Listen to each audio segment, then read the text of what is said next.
여호수아가 가나안 땅의 북쪽을 점령해 갑니다. 여호수아 11장은 이제 정복 전쟁의 거의 마지막 부분을 다루고 있습니다. 그러니까 여호수아가 처음에 여리고성을 점령하는 것으로 해서 가나안에 진입해 들어가기 시작했는데, 아이성 전투가 이제 두 번째로 나와 있었고, 그 다음에 기브온 민족이 이스라엘 백성들을 속이며 이스라엘 공동체 가운데 들어오는 이방 민족 중에 또 하나가 되었습니다.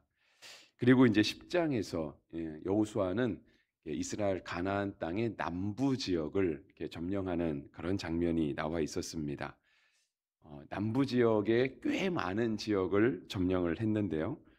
그것들을 이렇게 여리고성이나 아이성 전투처럼 이렇게 각 성마다 각 민족마다 따로 점령하는 장면들을 기록하지는 않았습니다. 이제 그런 이유 중에 하나가 남쪽 가나안 지역을 점령할 때 이 남부 가나안에 있는 다섯 왕들이 연합군을 이끌고 이스라엘을 대적했습니다. 그래서 우리가 지난 주말을 통해서 살펴볼 때 남쪽 가나안을 점령할 때 하나님께서 여호수아를 통하여 그들에게 승리를 허락하여 주시는데 하나님의 기적이 나타나죠.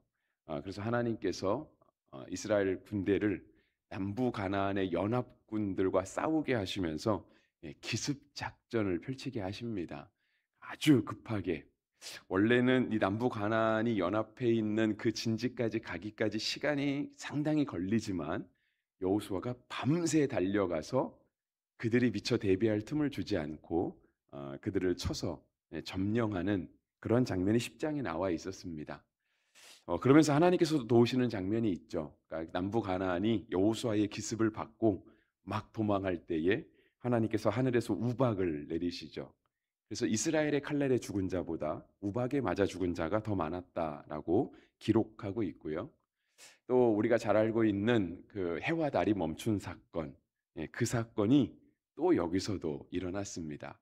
그러니까 이제 출애굽기에서도 하나님께서 해를 움직이시는 장면이 나오는데 남부간을 점령할 때에도 역시 그러한 장면이 나왔죠. 11장에 들어와서는 이제 북부 가나안을 점령을 하는데요. 북부 가나안도 남부 가나안과 동일한 모습을 띱니다. 전쟁을 하는 모습도 역시 습격하는, 그러니까 아주 빠르게 기습하는 전쟁을 했는데요. 한 가지 다른 것이 있다라고 한다면 이 북부 가나안을 점령하는 부분에 있어서는 하나님께서 특별히 도와주시는 기적이 나타나지 않습니다. 그러니까 여리고성을 점령할 때도요. 하나님께서 놀라운 일들을 일으키시잖아요. 우리가 이제 주일에도 계속 살펴보겠지만 그냥 침묵하고 성을 도는 거예요. 그리고 마지막 날도 또 돌고 하나님께서 외쳐라 하시는 날에 외쳤더니 성이 무너져 내리는. 이 성은 어떤 이스라엘 백성의 죄악이 있었죠. 아간의 범죄라고 하는 것이 있었지만 실은 꼭 아간 한 사람의 범죄라기보다는 이스라엘 전체가 하나님 앞에 굉장히 좀 뭐라 그럴까요? 여리고 성의 전투의 승리에 취해 있는 하나님 앞에 좀 본심을 잃어버린 듯한 모습을 보이기도 하고요. 남부가나안에서 우박을 내리시고 해와 달을 멈추시는 장면 있었던 것에 비해 오늘 북부가나안을 점령할 때 있어서는 하나님의 특별한 기적은 나타나 있지 않습니다. 그런데 하나님께서 여호수아를 역시 도우시죠. 도우셔서 북부가나안도 완벽하게 승리하게 하십니다. 하나님의 기적은 꼭 우리 가운데 필수적으로 등장하는 것은 아닙니다. 오늘 우리가 이제 12월을 시작하는 월삭기도회로 주님 앞에 나왔는데 우리가 이 시간 주님 앞에 먼저 나온 것은 그거죠. 새로운 한 달을 시작함에 있어 시간의 주관자 하나님이십니다. 우리가 다른 건 잘 모르겠지만 적어도 한 달을 시작하는 이 첫 시간은 주님과 함께 하기를 원합니다 하는 그 간절한 마음에서 나온 것이죠. 우리가 매일 새벽 기도를 드리는 것도 마찬가지고 주일을 지키는 이유도 마찬가지죠. 우리가 이것을 드림으로 이것을 지킴으로 해서 하나님께서 나에게 어떤 놀라운 일들을 행할 것이다라고 하는 어떤 기적을 바라는 마음이 아니라 오늘 우리의 마음을 하나님께 드리는 거예요. 새로운 하루의 시작을 제가 다른 사람 만나기 전에 주님을 먼저 만나면서 시작하겠습니다. 그 마음을 드리는 거죠. 예배도 마찬가지이고요. 하나님 앞에서 살아가는 우리의 신앙도 마찬가지입니다. 북부가 하나안을 점령할 때에도 오늘 마지막 본문이 이제 15절이었잖아요. 여호수아는 철저하게 하나님의 음성을 따릅니다. 하나님께서 기적을 베푸셔서가 아니라 내가 하나님의 음성을 따르면 하나님이 나에게 기적적으로 뭔가를 도와주실 것이다가 아니라 원래 하나님의 사람은 하나님의 음성을 듣고 살아가는 법이다라고 하는 겁니다. 거기에 기적적인 건 아무것도 필요하지 않은 거예요. 하나님의 은혜로 기적적으로 도와주시면 좋지만 그것이 우리의 신앙과 그렇게 크게 관련이 있지는 않다라고 하는 겁니다. 그래서 마지막 15절에 보시면 그렇게 적혀 있잖아요. 여호와께서 모세에게 명령하시고 모세가 여호수아에게 명령하고 여호수아는 자기가 들은 명령을 행하지 않은 것이 하나도 없었다라고 되어 있습니다. 그러면서 이제 북부 가나안을 점령하는 내용은 그렇습니다. 이제 북쪽에는 이 하솔왕 야빈이라고 하는 사람이 굉장히 그 중심에 있는 인물이었던 것 같습니다. 그러니까 어떤 뭐 맹주라고 할 수 있겠죠.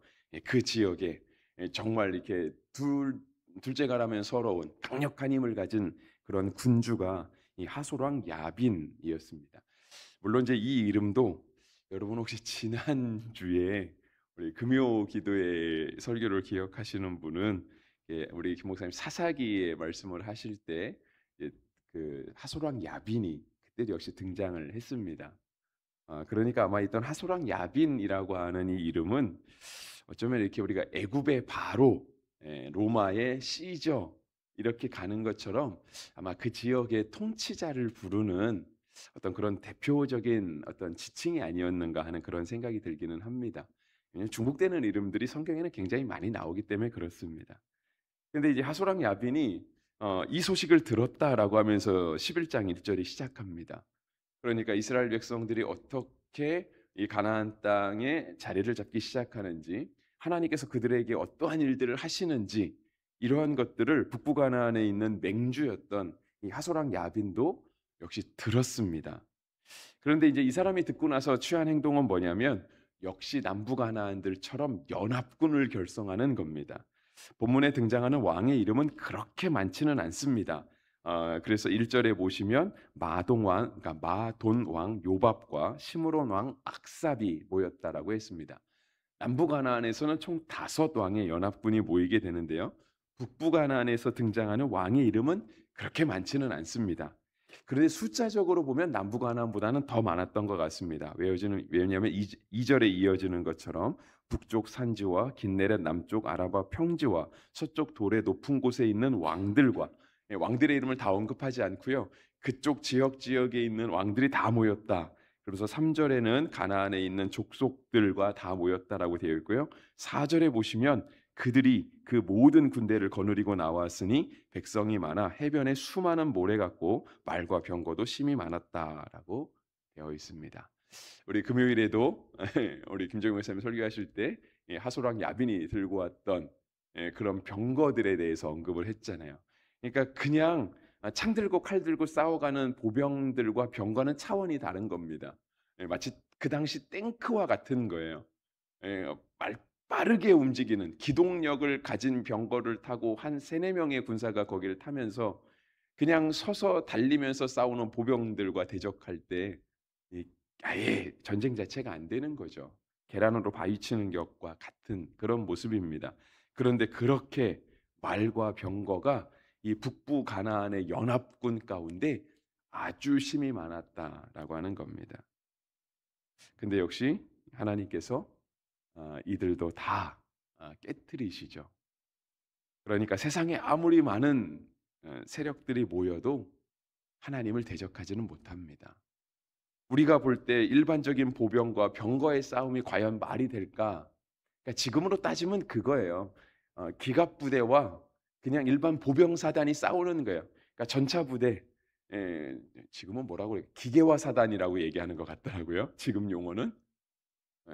그러한 이렇게 중무장한 전투와 그냥 일반적인 보병 사단이 싸워서는 이건 전쟁에 이길 수가 없는 거거든요. 근데 하나님께서 함께 하셨을 때, 하나님께서 주신 명령을 따라 나아갈 때, 세상에 아무리 많은 사람들이 정말 아무리 세상에 관한 권력과 그런 영향력들을 가지고 대적한다 할지라도 하나님께서 성도를 지키시고 하나님의 백성으로 하여금 승리하게 하시는 그 모습이 있다라고 하는 겁니다.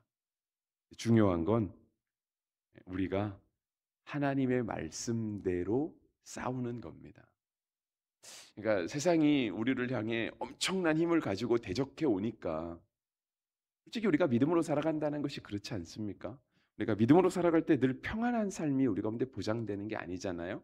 우리가 믿음으로 살아간다 해서 꼭 승리하는 것은 아닙니다. 왜냐하면 세상의 힘이 더 커 보이거든요.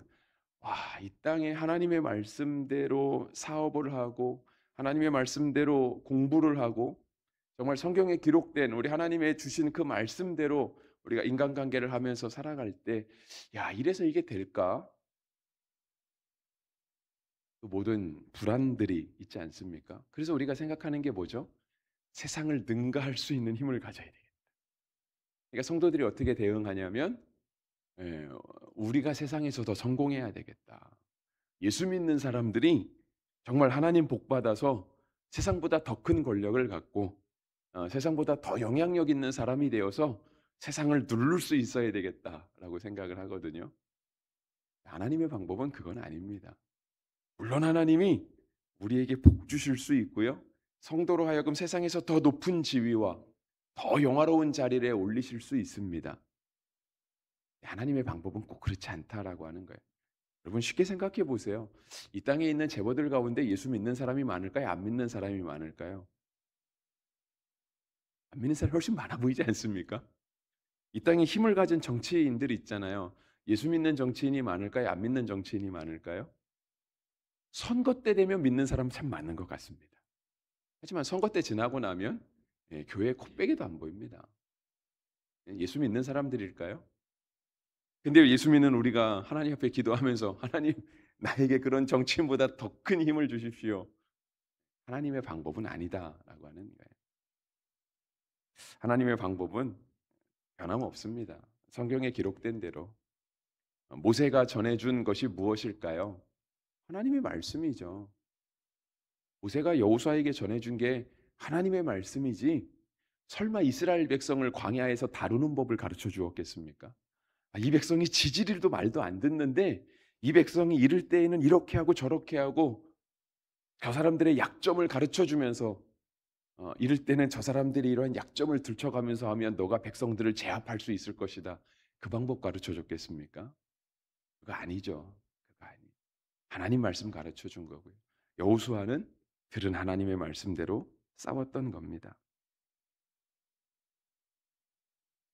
어, 본문 말씀 가운데 그런 말씀이 있어요. 그러니까 표현이 이런 표현이 있거든요. 아까 4절에 그랬잖아요.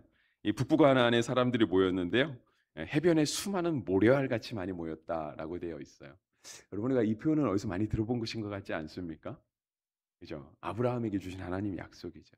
하나님께서 아브라함에게 주신 약속, 너의 자손이 이 가나안 땅 가운데 하나님께서 아브라함에게 주신 땅이 가나안 땅이죠. 이 가나안 땅에 모래알과 같이 많을 것이다. 그 아들 이삭에게는요, 하나님께서 주신 약속이 너의 자손이 하늘의 별과 같이 많을 것이다. 야곱에게 주신 약속도 이거였습니다. 똑같습니다. 너의 자손이 가나안 땅에 해변의 모래알 같이 많게 될 것이다. 근데 오늘 본문에 보시면 그렇지 않죠, 그죠? 이 북부 가나안의 연합군들이 해변의 모래알 같이 많이 있는 거예요. 원래는 하나님의 사람들이 이 가나안 땅에 해변의 모래알 같이 하늘의 별과 같이 많아야 되는데 지금은 이들이 애굽에 가서 한 400년 종살이하다 오니까 이 가나안 땅 가운데 전혀 엉뚱한 사람들이 정말 하나님의 약속을 이룬 것처럼 살아가고 있는 거죠. 근데 하나님께서 여호수아를 통해 하나님의 약속을 이루어 가시고 계시는 거예요. 가나안 주민이 가나안 땅에 해변의 모래알 같이 많은 것이 아니라 하나님께서 약속하신 대로 이스라엘 백성이 이 가나안 땅에 해변의 모래알 같이 많게 될 것이다. 그래서 북부 가나안의 전쟁도 하나님의 인도하심 가운데 승리하게 되죠. 그래서 하나님은 우리 가운데 그 약속을 이루시는 분이십니다. 그러니까 우리가 하나님의 방법대로 살아도요, 하나님의 약속은 이루어집니다. 우리가 하나님의 말씀대로 살아서는 참 어려울 거야 라고 하는 부정적인 또는 불신앙의 마음이 들어올 때 하나님은 그게 아니다라고 말씀하시며 하나님께서 하신 약속, 아브라함에게 주셨던 그 약속, 그 약속이 여호수아를 통하여 이루어지게 하는 것을 지금 우리로 보게 하시는 것이죠. 또 하나는 이런 표현이 있어요. 10절에 보시면 하솔은 본래 그 모든 나라의 머리였더니라고 되어 있습니다. 그러니까 하솔이 이 북부 가나안의 맹주였던 것은 사실이었던 것 같습니다. 그래서 그에 대한 표현을 뭐라고 했냐면 그 지역의 모든 나라의 머리가 이 하솔 왕 야빈이었다라고 하는 거예요. 어, 그런데 실은 그렇지 않죠, 그죠? 예. 우리는 교회의 머리가 되신 예수 그리스도라고 생각합니다. 예수님이 교회의 머리만 되시겠습니까? 이 땅의 진정한 주인은 하나님이시죠. 예수님은 꼭 교회의 머리만 되시는 분은 아니다라고 하는 이 땅의 참 주인, 만왕의 왕, 만군의 주는 우리 하나님이신 거죠. 시편에 이렇게 고백했어요. 22편 28절 나라는 여호와의 것이요 여호와는 모든 나라의 주제심이로다. 하소랑 야빈이 그 모든 나라의 머리인 것처럼 여겨질 때 그게 아니다라고 주님이 말씀하시고요. 우리 주님이 교회의 머리가 되실 뿐 아니라 우리 하나님은 모든 나라의 주제가 되신다. 모든 나라는 여호와께 속하였다라고 하면서 지금 여호수아를 통해 북부 가나안을 정복해 가시는 하나님의 주인 되심을 증거하고 있습니다. 여러분 오늘 우리의 삶 가운데도 오늘 본문과 같은 그런 어떤 구체적인 적용들 정말 믿음의 순종들이 있게 되기를 바랍니다. 막 세상이 연합해서 몰려오거든요. 남부 가나안도 연합해서 몰려왔고요. 북부 가나안도 연합해서 몰려왔습니다. 네, 하나님께서 이 남부 가나안이 몰려올 때에도 하나님의 방법으로 이기게 하셨고 북부 가나안의 해변의 모래알과 같은 군대가 병거를 이끌고 왔을 때에도 하나님께서 하나님의 방법대로 승리하게 하셨습니다. 그래서 하나님께서 증거하신 건 그거예요. 하솔이 본래 그 나라의 머리였지만 그거 아니다. 하나님이 이 세상의 주인이시다라고 하는 걸 드러내시고 이스라엘 백성들로 하여금 아브라함에게 주신 그 약속, 너의 후손이 이 땅에 해변의 모래알 같이 많게 될 것이다라고 하는 걸 이루어 가십니다. 하나님께서 오늘 우리에게도 그러한 일들을 행하시기를 주의 이름으로 축복합니다.